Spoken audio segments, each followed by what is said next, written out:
Welcome to Fireside Nets with Spen and Nick. Nick's not here today, but I am joined by CJ Holmes, senior Nets writer for the New York Daily News. CJ's been on the program many times.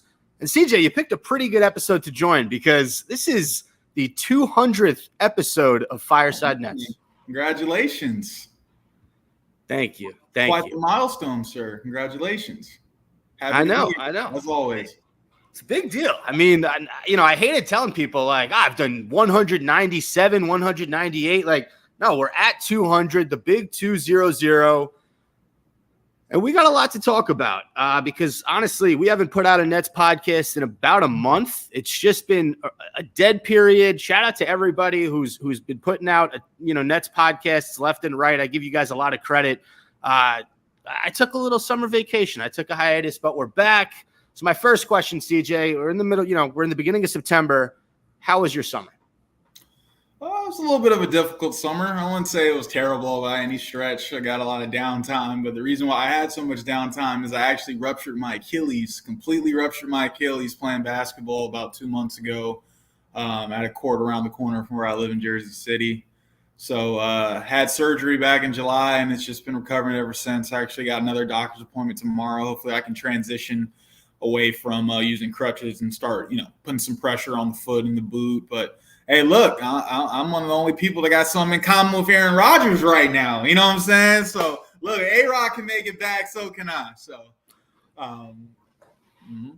Well, first off, that sounds terrible. Let me ask you this. When it happened, did it feel like a rock hit you in the back of the foot? Yeah. And it's that's the thing. I have been known for having, big, clumsy feet. I mean, I'm 6'1", and I wear a size 13 shoe. And the funny thing about that is when I was in high school at IMG, I used to share shoes with my 6'8" teammate, Jamari Traylor. So when I was and the crazy thing is I've been 6'1" since 8th grade. So it's all my former coaches thought I'd be 6'8", 6'9". I was 6'1" with size 13 feet, right? Naturally you assume that, but I stopped growing. I did not get any taller. I had to learn how to play guard late in my career, and I was solid enough to walk on at Auburn. But yeah, man, it definitely hasn't been fun, but it's definitely gotten easier as time went on. I feel you. I listen, if my brother were here, and for those diehard listeners, you guys have heard this a million times, but if Nick were here, he would say, oh, yeah, I tore my Achilles 2 years ago. It took him a year to recover. I was with him when it happened. We were balling out. It happened. My friends from college were over. I had to drive him home. I think I dropped him off at the house. I said, Mom and Dad, take him to the hospital. And me and my friends got pizza. And that was it. And the funny part to that point, I never actually got to my point. So I don't know if it was one of those non-contact things. Because what happened was, it's some pretty good bump at the court I play out around the corner. And there's this former Division I guy out there, this white boy shooter. And he's one of those guys where if he is open, it's going down. So what happened that day is I got the runs late. I didn't stretch very well. Literally as soon as when I was walking to the court, I was on the phone with my mom, right? And as soon as I got to the court, someone left and I needed a body. So it's just hey, jump in. We need someone right now. I'm all right. But I jumped in at a time where this guy was already well lathered and in rhythm, right? So I'm not trying to embarrass myself. So I'm playing hard without stretching. First game I was stiff, wasn't making a lot of shots. Literally the first action of the second game I played in. So we were checking the ball up at the top of the key. He throws the ball to the wing. Someone else sets a back screen for him. He goes sprinting to the corner, right? I turn and chase. And I don't know if the injury occurred just on the turn or if I was clumsy and I clanked my heel into my Achilles and that's what led to the pop. But, I wouldn't be surprised if it's the latter because I am notoriously clumsy out there. So that'll happen. Listen, you didn't stretch. You got there late. When you're fully better, two questions. You're going to go back and play at those runs? Oh, yeah. When I get right, I'm supposed to start rehab here soon. But this is not I'm not hanging up. I don't plan on hanging up the sneakers just yet. Good. And the second part of that question is, will you give me a call when you do? Because you talk about the white kid who can shoot, that's me. I'm a shooter. Hey, give me 1 second, man. For some reason, it's saying my freaking, I don't know if you can edit this out, but saying my computer isn't plugged in. I don't want to die on you. So give me 2 seconds. All right. I got you. No worries. No worries. The great CJ Holmes telling the story of his Achilles tear. Oof. It's always when you least suspect it. That's the thing. The timing's never good when someone tears their Achilles because, the rehab stinks. It's a year back. It takes a while. But, here's the thing, though. Here's the thing, though. Like, I kind of felt like it was expected. You know how, like, a lot of athletes are always like, or a lot of trainers, like, listen to your body, listen to your body. So, since January, I had been going to the gym more frequently, than I had since college, right? And I was always trying to get in there, get in a quick lift. I'd lift really heavy. I'd get out there. I wasn't stretching well, but I would notice on my leg days, like both Achilles and both feet would just throb. Like, on the drive home, I'd feel like little throbs in there. So it's like, maybe I should have listened to my body a little more. But it's all hindsight's 2020. All I can do is learn from it and move forward. CJ, you're also a hooper at heart, and when it comes to hoops, like stretching or no stretching, listen, I can have a full meal. If someone's like, we got 4-on-4s, I'm there. That's what the hoop life is. Exactly. So that's it. All right, let's get into these Brooklyn Nets. First off, we got the Nets signing Jackie Quay to a 2-way contract, the 6'8", 21-year-old player out of China. I definitely botched that pronunciation, but what have you heard about this guy? This kind of came out of nowhere. This is towards the end of the offseason. Tell me what we're hearing about Jackie. Yeah, I mean, the Nets are just looking to, you can kind of see with them trading for Zaire Williams and the French guard.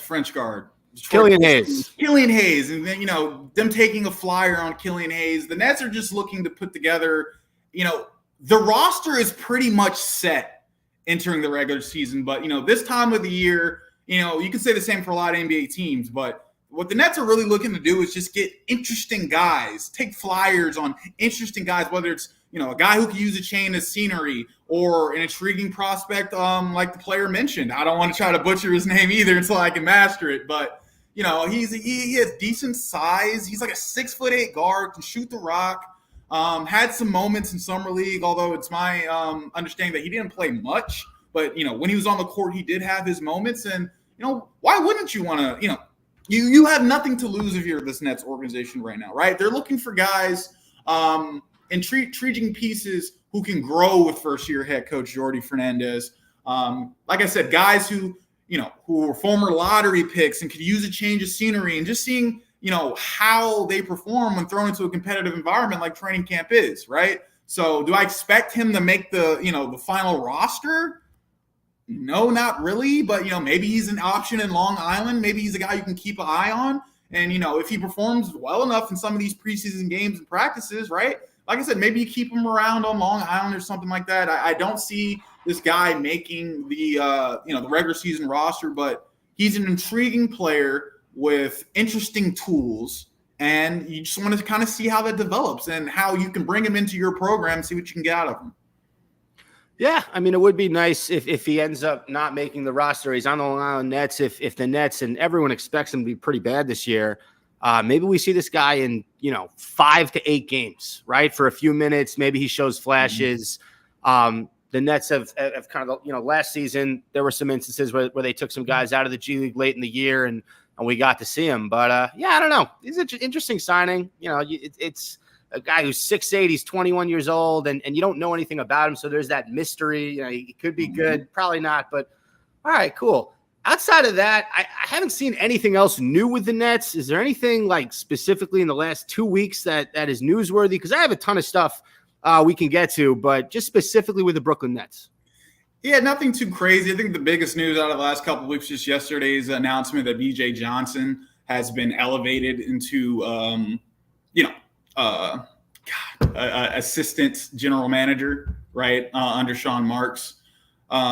Great. Let's see how it plays out. BJ is known as a draft guru. He's credited heavily in that organization for, identifying Nick Claxton in the second round and Jalen Wilson in the second round. Nick Claxton just signed a 4-year, $100 million extension, right? And, we all saw what Jalen Wilson did during his summer league stint, right? That's a guy that both of those guys, you can see them having an impact on that basketball team this year. So to, Sean Marks keeping his best, trying to keep his best people in house after losing, so many key front office figures this offseason. But other than that, it's kind of been all quiet. A lot of people are still questioning whether, the Nets are going to hold on to Cam Johnson to the trade deadline or whether they're planning on trading him at all. I kind of get the sense that they're not, and if they do want to trade him, they're not in any type of rush. He's on a pretty decent contract.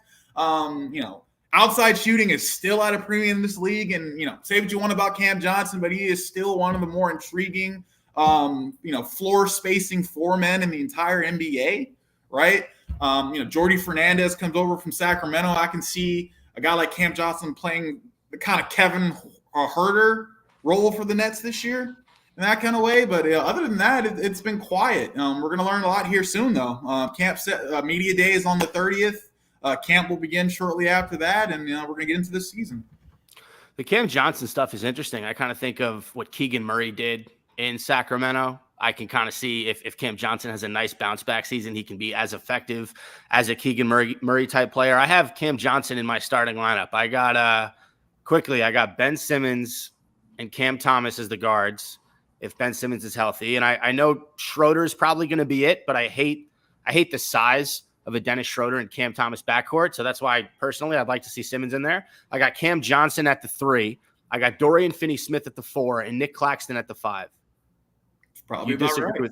You think so? I think that's probably about right. A lot of people are like, even if Ben's healthy, stick him on the bench. We don't want to have to deal with any of that. Let his contract expire. He's making $40 million this year. I think if Ben is healthy, he needs to be on the court because, I'm not ready to give up on Ben Simmons quite yet. I know it can be tough for a lot of people given his injury history and how he has been perceived to handle that, right? But a healthy Ben Simmons is, you saw the impact he had in his first game back in forever last year. This Nets team is just different offensively when he's on the court. And, you can never have enough shot creation on your roster. And Ben Simmons is a guy who, when healthy, when he can stay out there, he can really do some things. And, my whole thing is, I don't think it's going to be tough for anyone to want to trade for a $40 million, contract, even if it is expiring. But, say Ben comes out this year, he stays healthy and he's balling, right? Then the Nets have options. Either you can, re-sign him, to a team-friendly deal and keep him there and, hope that momentum can carry into the future, or you can try to flip him to a contender. If he's playing that well, someone's going to make the call. There'll be, I don't know who that team is, but if Ben Simmons is healthy and playing well and can prove he can stay on the court for an extended period of time, somebody is going to make that phone call because there's always going to be that one team that's looking for that missing piece. And why not a healthy Ben Simmons, right? So I don't believe, I wrote a story on that a couple months ago and I got a lot of backlash for it, but, I think Ben needs to be on the court. If he is healthy, he needs to be on the court, he needs to be playing. And he's a starter in this league. Say what you want about his production. I think he's still a starter in this league. His all-around skill set screams impact player, and that's the guy you need to have out there. Now, then again, the goal is to try to lose games. Then you got to reassess that from a different standpoint. But I think if Ben's healthy, he needs to be out there on the court this year. Yeah, you gain nothing by not playing him. Right, because his value will stay where it is, which is extremely low. His contract expires, and then he goes elsewhere if he wants to continue his basketball career. But and this comes from someone who loves Dennis Schroeder. It just I can't see a full season of a Schroeder Cam Thomas backcourt. And the other thing with Ben Simmons, he makes life for scorers easier. Cam Thomas is going to get up more shots when Ben Simmons is in there. Cam Thomas, I said Cam Johnson, Dorian Finney-Smith. These guys are going to get open threes when Ben Simmons is in there. He's going to do the signature dribble ball handoff, set the pick, and they're going to get an open look. That's his go-to move the last few seasons. So I 100% agree with you. I want to see him out there. Even if the Nets are losing games, winning games, give me like half a season of Ben Simmons basketball. I just want to see it. That's all. Yeah, never hurts just to see what you got. A lot of people think the Nets don't have much to lose anyway. So if he's healthy enough to be out there, let him be out there. Why not? No, let him.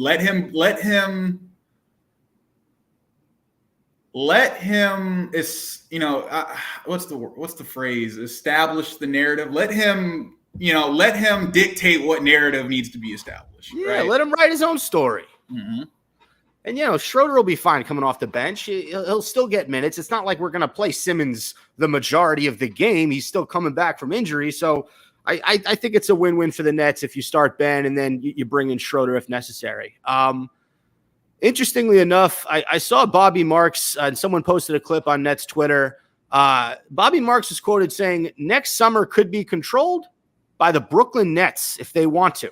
They've got 4 first-round picks. They've got their own, which could potentially be top 3, top 4 pick. They have the New York pick, likely the OKC pick, a pick coming from Milwaukee.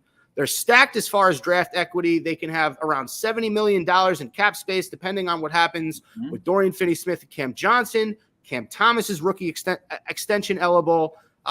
Brooklyn can rebound rather quickly in their rebound. So, CJ, my question to you is there any chance that Brooklyn pivots from this actual rebuild and they try to get a star in the offseason of 2025-2026?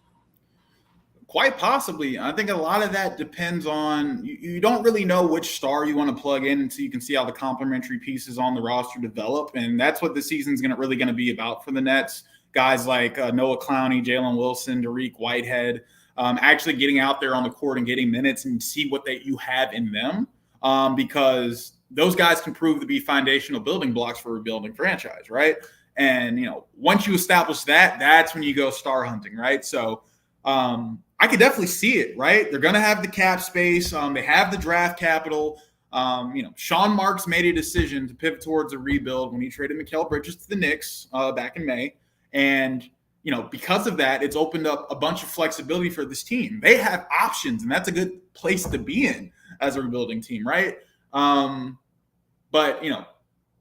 it just depends on how quick Marks envisions this timeline going. I am of the belief that this rebuild will not take as long as a lot of people are thinking. The Nets are in a position to revamp this roster in literally one season, right? But if you really want to attract stars, though, you have to give stars something they want to play for, right? You got a beautiful arena that sells itself, New York City that sells itself. But what kind of culture is going to be established under Jordi Fernandez? Are guys going to like playing for his assistants and him, right? Is Jordi Fernandez going to put a system out there on both ends of the court that's going to gravitate a star to come play for this franchise, right? And are guys like Noah Clowney, Dariq Whitehead, and Jalen Wilson going to develop to a point where a star thinks that they can come here and have immediate success, right? If the answers to those questions are yes, I can totally see the Nets going star hunting next offseason. And on top of that, it's crazy because this is a team that could end up with the number 1 pick in the 2025 NBA draft, still have 3 more first-round picks to play for that you could either, try to move back into the lottery and get another guy, right? Or you can flip that for you could trade for a disgruntled star somewhere, right? And then you're going to have all the cap space and free agency. So, the Nets could take their time with this, right? Or they could speed this thing up and try to get back into contention next season. The crazy thing is both options are realistic for this franchise, and that is an incredible position to be in. My next question is centered around a player who will be available next offseason at this current moment, Jimmy Butler. Jimmy Butler has a year left on his deal. There have been rumblings that he might have some interest in Brooklyn. What do you think? And obviously there's so much that could happen between now and then. We don't know where the Nets are going to be picking next year. They could have the first pick. They could have the 5th pick. But do you like the idea of Jimmy Butler coming to a young, hungry Nets team and trying to win the East in Brooklyn? I like it. Jimmy Butler is one of the few guys in the NBA that raises the level of competitiveness of the players around him, right? He's done it in Miami year in and year out, taking rosters that have no business sniffing the NBA Finals to the NBA Finals. So you can see how that would be beneficial for this Brooklyn Nets team that's trying to establish a new culture, that has young players stepping in the bigger roles, right? You got a guy like Noah Clowney who has superstar potential, who still needs to learn what it means to be a star in this league. Who better to teach those lessons than a guy like Jimmy Butler, right? Who better to push those guys and hold them accountable than a Jimmy Butler? So, if these rumblings turn out to be true, I can totally see the fit. But best believe that Jimmy's not coming alone. He's not coming alone, right? I would be more interested in hearing and, finding out throughout this season, who are guys who could join Jimmy Butler potentially in Brooklyn, right? Because if Jimmy Butler looks at this roster as is, I don't think that's enough, right? You have to see how the season plays out, see how competitive those guys are, see if they establish a culture that, he wants to be a part of, right? But, I could see it. I could definitely see it, but I'd be more interested in seeing, who are some guys who are interested in coming along with Jimmy. Because as currently constructed, I can't see him just coming by himself, right? There's going to have to be a few more moves or other pieces to get this roster in a position to be attractive to a guy like Jimmy Butler. It's not just about the money, even though it really seems like it is about the money. But, a guy like Jimmy, I actually spent some time with Jimmy Butler really early in my high school career. When Jimmy was coming out of Marquette, he did his pre-draft training at IMG Academy down in Branson, Florida, where I was in school my junior and senior years. After practices, I used to help run the pro workouts of Coach Dan Bardo. Jimmy was one of the players who came through the gym that summer. And, great guy, hell of a competitor. We all know this, right? And it's just the idea of having someone with that mentality, in a Brooklyn uniform, that's a really exciting thought for fans. And the only thing I can think of, I 100% agree with you, by the way. He looks at this Brooklyn roster right now. He's not coming here, but got a relationship with Ben Simmons. If Ben Simmons has a decent season, and like you said, the Nets want to re-sign Ben Simmons to a team-friendly deal, and they bring in a few other guys, I don't think Jimmy Butler would hate the idea of reuniting with his former teammate in Philadelphia, Ben Simmons. Yeah, why not? Oh, well, I don't know, man. I heard Jimmy was bullying some folks. Bullying some folks in Philly, man. But it's all about how you take it, right? It's one of those things where it's like, don't listen to how your coach is saying something. Listen to what he's saying, and that not everyone can take that kind of leadership, that kind of direction in coaching. So. We'll see how it is. But for a young roster like Brooklyn, they could use a guy like Jimmy who can come in and whip these guys into shape. I'm with you. Sticking with current events, 76ers potentially moving to Camden, New Jersey. Oh, man. What are your thoughts on this? Do we think that people in New Jersey would all of a sudden become Sixers fans? Maybe. There's a lot of Nets fans who wish the team didn't move to Brooklyn, who wish they stayed in New Jersey. So the idea of an NBA franchise coming back to New Jersey, and then you have the Sixers, the Nets, and the Knicks all in one, all in the tri-state area. I mean, that's pretty exciting, right? I just can't see it happening. The New Jersey 76ers just sounds odd. You know what I'm saying? But,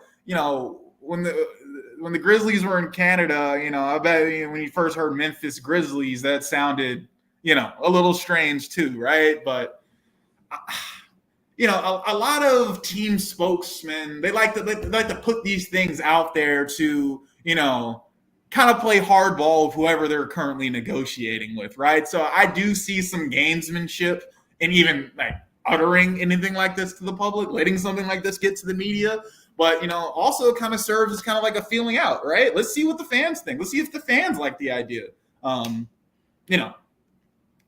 guess it would kind of be cool, right? But, I've always associated the 76ers with a city of brotherly love, right? And it would be very strange to see them playing in New Jersey. But these NBA franchises got to do what they got to do. And if, they believe business is better in New Jersey, then they're going to do it. We've seen that. Teams aren't afraid to change markets. We've seen that throughout the course of NBA history.